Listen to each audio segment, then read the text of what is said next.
আসসালামু আলাইকুম বন্ধুরা, আপনি যদি সৌদি আরবে কাজ করেন এবং আপনি যদি আপনার স্ত্রী এবং সন্তানদের সাথে থাকতে চান, তাহলে আপনাকে সৌদি আরবের ফ্যামিলি ভিসার প্রক্রিয়াটি জানতে হবে। আজ আমরা জানবো সৌদি আরবে ফ্যামিলি ভিসা পাওয়ার জন্য কারা কারা যোগ্য, সৌদি আরবে ফ্যামিলি ভিসা পাওয়ার জন্য কি কি ডকুমেন্টের প্রয়োজন পড়ে এবং সৌদি আরবে ফ্যামিলি ভিসার মেয়াদ কতদিন। চলুন বন্ধুরা, আমরা মূল ভিডিওতে যাই। যদি চ্যানেলটিকে সাবস্ক্রাইব না করে থাকেন তাহলে সাবস্ক্রাইব করে আমাদের পাশে থাকেন। সৌদি আরবে ফ্যামিলি ভিসা পাওয়ার জন্য কারা যোগ্য? সৌদি আরবে বৈধ সমস্ত কর্মী যাদের ইকামার মেয়াদ বা রেসিডেন্সি কার্ডের মেয়াদ অন্তত 3 মাসের বেশি হতে হবে, এই সমস্ত কর্মীরাই সৌদি আরবে ফ্যামিলি নেওয়ার জন্য যোগ্য। ফ্যামিলি ভিসায় কি কি ডকুমেন্টের প্রয়োজন পড়ে?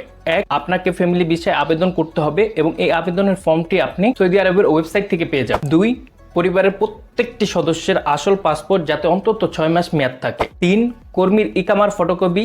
4, কর্মীর পাসপোর্টের ফটোকপি। 5, স্ত্রীকে নেওয়ার জন্য প্রয়োজন পড়বে বৈধ কাউপিন নাম্বার। 6, জন্ম সনদ শিশুদের জন্য। 7, 16 বছরের বড় প্রত্যেক সদস্যের জন্য প্রয়োজন পড়বে মেডিকেল রিপোর্ট এবং টিকা দেওয়ার কার্ড। 8, সম্পর্কের প্রমাণের জন্য যেমন জন্ম সনদ, বিবাহ ইত্যাদি জন্য পররাষ্ট্র মন্ত্রণালয়, সৌদি পররাষ্ট্র মন্ত্রণালয় থেকে প্রত্যয়ন নিতে হবে। এখন জানবো ভিসার মেয়াদ কতদিন।